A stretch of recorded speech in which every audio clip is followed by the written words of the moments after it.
Good evening. This is Crime Classics. I am Thomas Hyland with another true story of crime. Listen. That was a man lying down on a wooden slab. Chain his right leg, chain his left leg, chain his right arm, his left, shackle his neck. And now a friend of the recumbent man walks over to where the whip is hung, takes it and comes back. Its thongs are 4 feet long, attached to an iron ring, attached to another thong 2 feet long. These last thongs being dipped in milk and dried in the sun to harden them. Now the whipper gestures to his lieutenant that he is ready, and the lieutenant gives a command. Whip! Which command eventually got the lieutenant in big trouble. Tonight, my report to you on The General's Daughter, the Tsar's Lieutenant, and the Linen Closet, a Russian tragedy. Crime Classics, a series of true crime stories taken from the records and newspapers of every land, from every time. Your host each week, Mr. Thomas Hyland, connoisseur of crime, student of violence, and teller of murders. Now, once again, Mr. Thomas Hyland.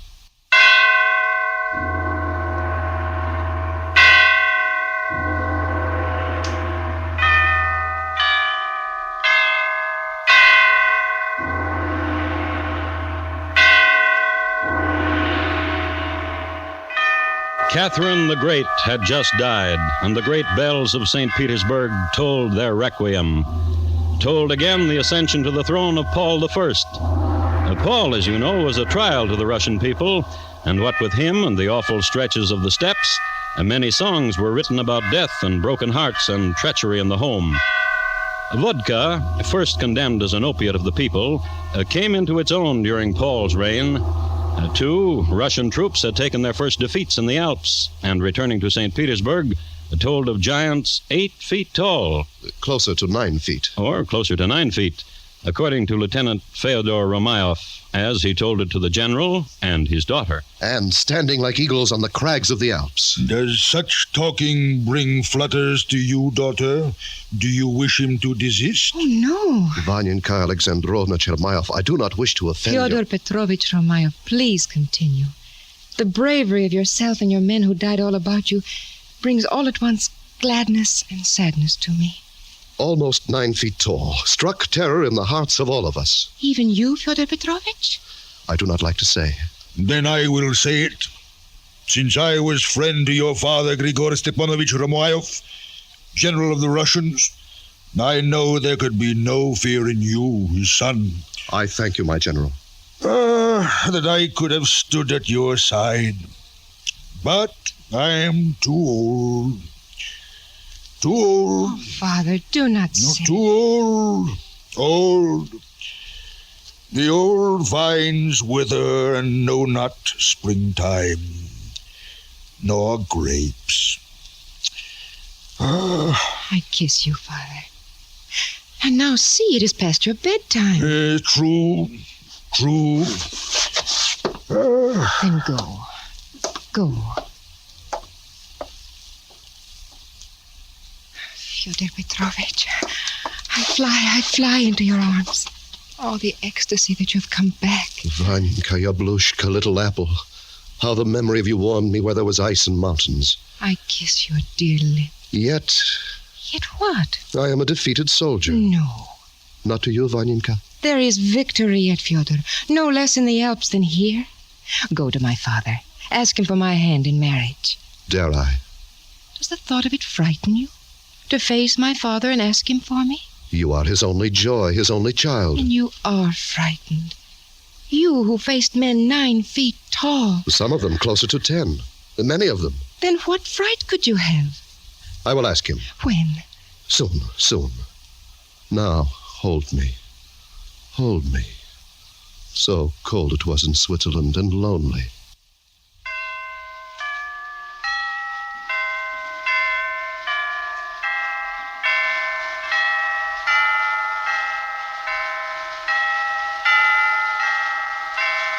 Fyodor was back home, and back home he had it pretty good.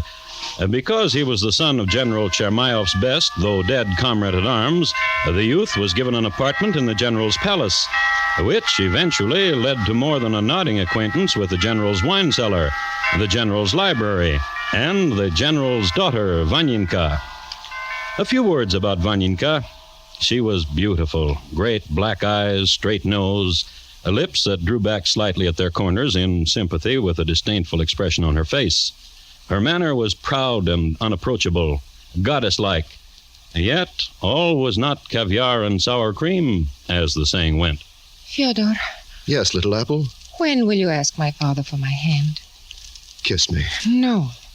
When will you ask my But father... you are but 17. And an untutored child who finds no favor in your eyes. Vanyinka, Vanyinka, sing to me. Sing to me the song of the gypsy whose sweetheart drowned in the Neva. Sing Get to me... out of my apartment. Out! Out, lover with the heart of a pigeon. Vanyinka, What? I will ask him. When? He has asked me, the general, to hunt with him the boar, tomorrow. In the lodge in the forest, when the hunt is done, I will ask him, since he is always in good cheer at this time. Now, kiss me. I want to.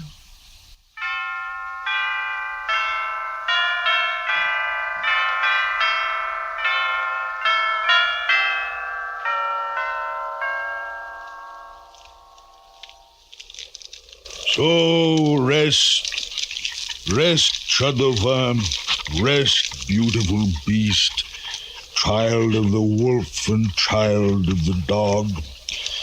You hunted well, Chadova, and I love you. Fyodor Petrovich, Yes, General.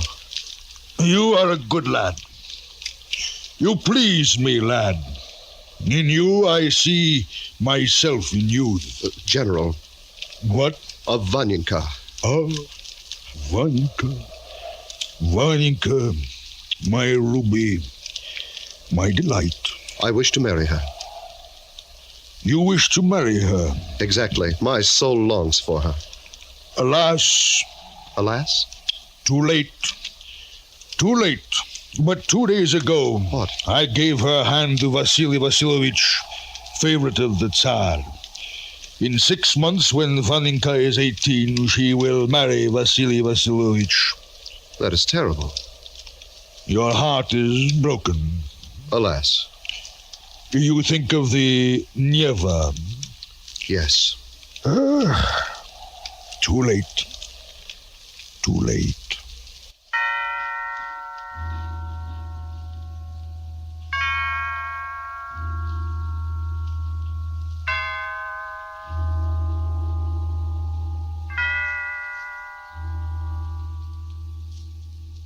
Fyodor, Yes. I am happy you're back from hunting the boar. As am I. Fyodor, Yes, little apple. what's to become of us? Life goes on, little apple. In truth, did he say that? What? My father said I would marry Vasily Vasilovich. Truth, when you are 18. But Vasily Vasilovich is a fool, and he's clumsy. He falls down at such inappropriate times. Often one is in the middle of a sentence to him. But yet your father promised you to him. What is to become of us? I will remain at the palace until your wedding. Promise me, oh, promise. I promise. I will go to my father and say I do not wish to be married until I am 20. Vaninka Yablushka. Fyodor Petrovich.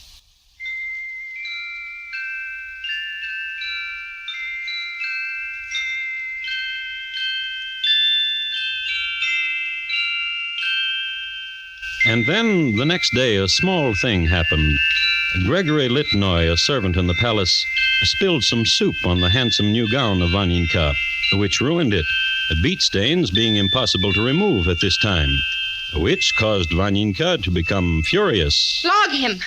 Flog him! Mercy! Mercy! Take him out of here! I will tell Fyodor, and he will see that this serf is flogged. And you remember what happened. A few days later, Fyodor supervised the serf flogging, while Vaninka watched from her second-story apartment, proud of the way her Fyodor gave the commands. However, a few days later, when the serf Gregory was able to get around again... Come in. Come in. Now, get up. Get up, Gregory Litnoy. So, How are your wounds from the flogging? Ivan the flogger laid the knout into my back, and where I am muzzled, else I should be dead. Well, you deserve to be whipped. Yes. Now, what is it? Now, why have you come for an audience? Do not things go well in the kitchen? What? They go well in the kitchen as they go well elsewhere, Excellency. Then what? Oh, how well. What are you talking about? Down the corridor where your daughter's apartment is, they go best of all. She and Fyodor Petrovich... Swine! What foul words? No, listen. Yes, I'll listen, and then, hound of a man, I'll skin you alive. If my words are false, lay the knout against me till it takes away all the skin, but only listen. Speak, then. Even now, Excellency, Vanyinka and the lieutenant, lovers, that sing to each other, while Anushka, the maidservant, pours them wine and prepares all manner of things. No, lashes, Excellency. Do not whip me till you have seen with your own eyes. Yes, I will see. And I will tell you this. If it is true what you say, and if Fyodor Petrovich is in the apartment of Vaninka... You will flog her? Till her death. And him? Till his death. I open the door for you, Excellency. The whip the general was carrying was of boar hide and covered with brass studs. It had been his favorite since his days at the academy, when he was given to stopping serfs in the street and making of them living examples of his skill with the whip. Now he was on his way to visit his daughter.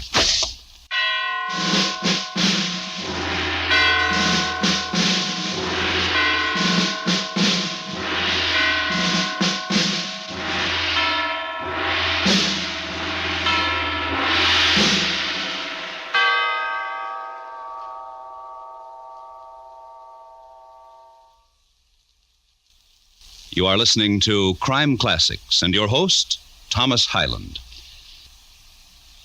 And now, once again, Thomas Hyland in the second act of Crime Classics, and his report to you on The General's Daughter, The Tsar's Lieutenant, and The Linen Closet, a Russian tragedy.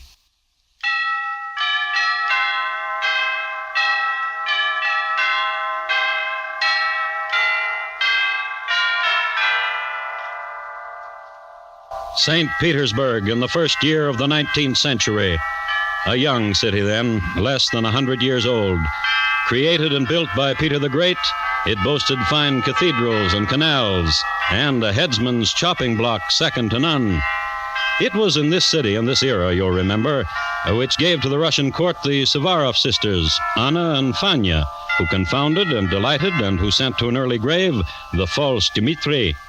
One of the most beautiful thoroughfares of the city was the Nevsky Prospect, and where it bridged the Neva on the escarpment was the palace of General Alexander Chermayev, retired.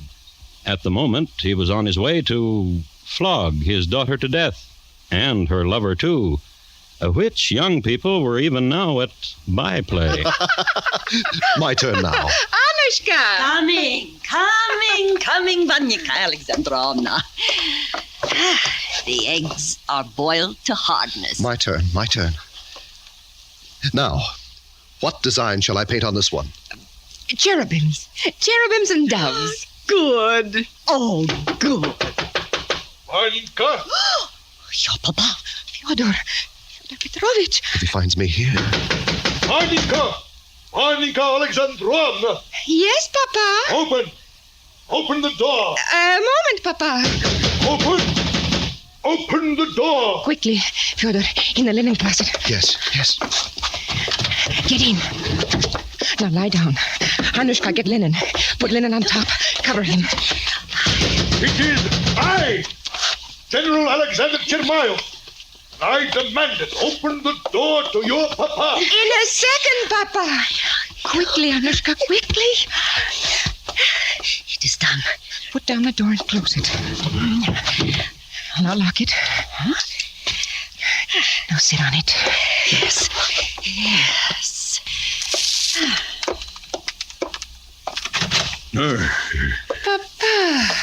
Papa, come in. What delight to see you at this time of day. Where is he? Where is who, Papa? Where is who, Anushka? I do not know. Nor do I. Whom do you wish, Papa? Fyodor Petrovich Romayov. Fyodor Petrovich? Fyodor Petrovich Romayov. The scoundrel. The black-hearted one who comes here to your room. To my room? Look about you and see if he is here. And if he is, do you see this whip? If he is in this room, I should expect the whip, Papa. Well said. Well spoken, daughter. Then I have your honor that he is not here. You have my honor. And yours, Anushka Olga Lopatkin? Oh, yes. Why are you sitting on the linen closet? What? It is where she sits when she assists me to paint eggs. And this you have been doing? All afternoon. Ooh, such marvels you have painted. It has been years since I have done such a youthful pleasure. Daughter, if now I joined you at this sport? Oh, I want you to.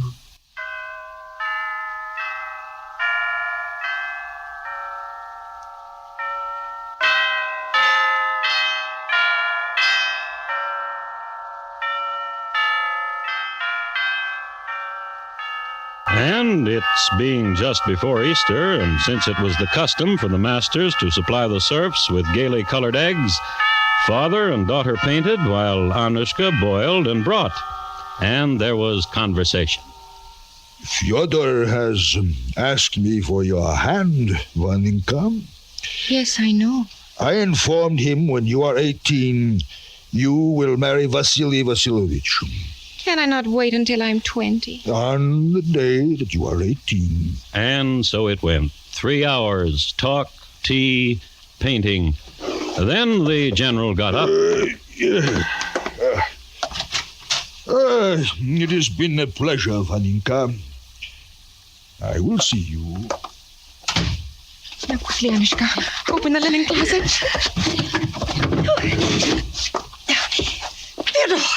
Fyodor Petrovich, let go the tablecloth. Oh. Vaninka. What? Dead. He's dead. Oh, beloved. Suffocated. What is to become of me? If your father finds this corpse here, he will whip you to death. I will throw myself into the Neva. Oh, it is not necessary.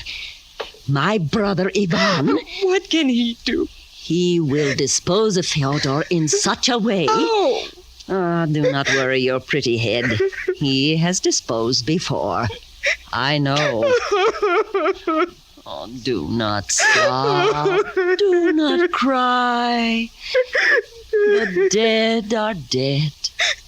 And always flows the Neva.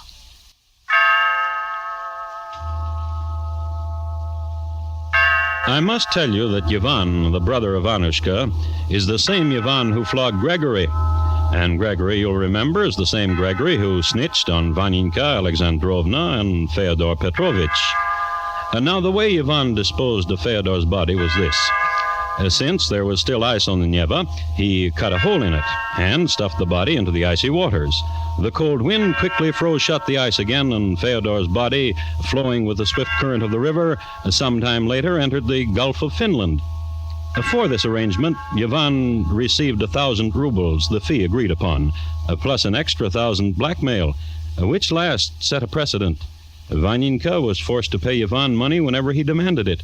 However, being rich, she didn't mind, and that summer she spent a joyous vacation on the Black Sea with her father. That's the opposite direction from the Gulf of Finland. Vaninka, Yes, Papa. you say your Fyodor... Has gone on a journey to forget me. Noble lad. And the next month, on the Crimea, taking the waters, still south. Vaninka? Yes, Papa? You had a letter today. Was it from Fyodor? No, Papa. It was from Sophie Fagavia from Prushnitz. To tell me she has married a boy from Prushnitz. Boris Padyov. And from Fyodor, nothing.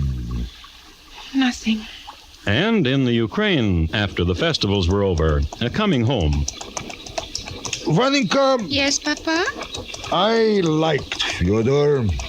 Yes, Papa. I miss him. I miss him too, Papa. And no sooner had they gotten back to the palace. Vaninka, Yes, Papa. quickly, come. Vaninka, news from Moscow. Vasily Vasilovich fell down. He always falls, Papa. This is his last fall, Vaninka. 3 flights of steps. He's dead. Dead? Nor must you think of throwing yourself into the Neva, Valinka. Listen, I give you permission Permission? to marry Fyodor Petrovich Romayov. Well? Thanks, Papa.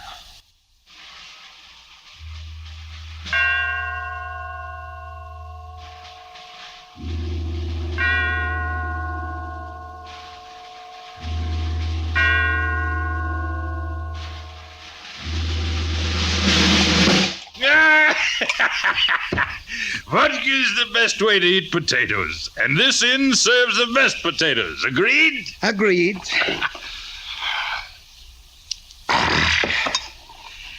Gregory, What is it, Ivan Ivanovich? to ask you once more that you bear me no malice for having whipped you, for having flogged you. How could I think evil of you? It was the fault of Vanyinka because I spilled on her. Vanyinka. And Fyodor Petrovich who gave you the order to lay the strap on. Yeah, Fyodor Petrovich. Ivan, Yes? how is it that suddenly you are so rich? Drink vodka. I drink, and yet I cannot help but ask. You're a friend to me. From the same village, Friend. from the same village, from the same meadowland. Yet you are rich, and I am penniless. Bend close your ear. Vanyinka. What? Vanyinka Alexandrovna. She gives you money? Whatever I ask, she gives. Whatever, whenever. For example, Yes? I have but to crook a finger and she would come. Running if I but crook the finger, No. with a bottle of her father's best brandy in each arm. Then crook a finger. You wish to see? I wish to see. Waiter!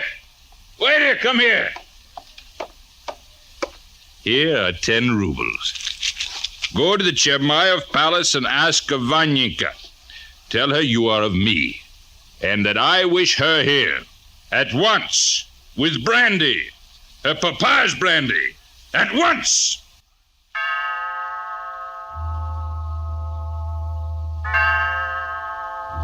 At the moment when Vanyinka received word that she was wanted at the inn by Ivan Ivanovich, she was in the middle of brooding. She had never been closer to the bottom of the Neva River than she was now, thinking as she was of her dead lover and how fate and a tattletale named Gregory and a blackmailer named Ivan Ivanovich had robbed her of her one true love. And so she went to the general's liquor cabinet and extracted 2 bottles of his oldest brandy. Then she went to the general's medicine chest and extracted a handful of the general's opium and mixed the 2 together. Then she went down to the inn. By your command, Ivan Ivanovich. 2 bottles of brandy. One for me and one for Gregory. Pull up the corks, Gregory. Yes. And now we will drink to Vanyinka Alexandrovna Chermayev. To Vanyinka.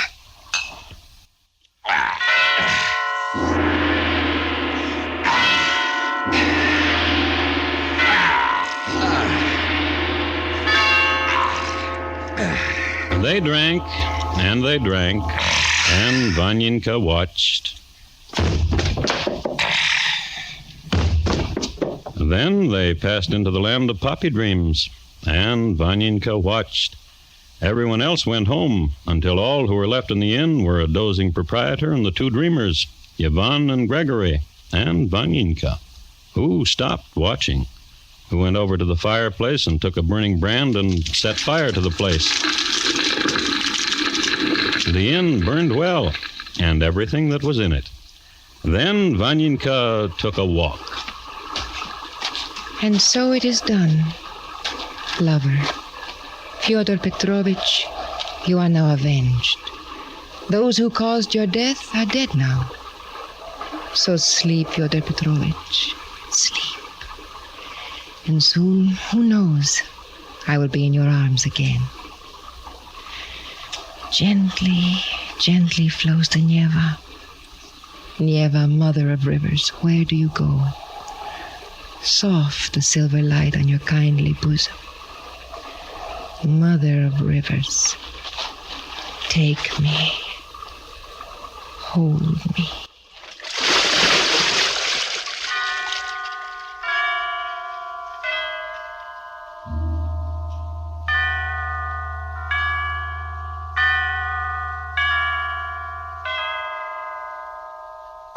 I would like to be able to tell you that the bodies of the lovers were found close to one another on some distant and misty shore.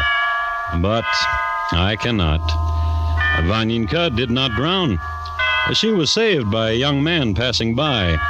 He was a captain in the Tsar's cavalry, and they rode back to the palace in warm clothes, as she draped across the pommel of his steed.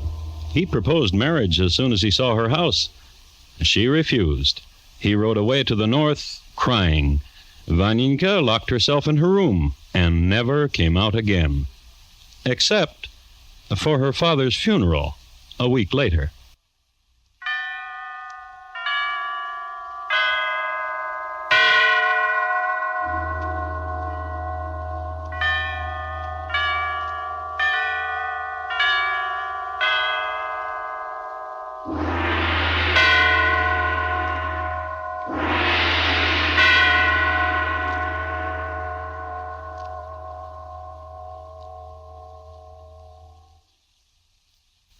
In just a moment, Thomas Hyland will tell you about next week's crime classic. Tonight's Russian tragedy was adapted from translations of the original court reports and newspaper accounts by Morton Fine and David Friedkin.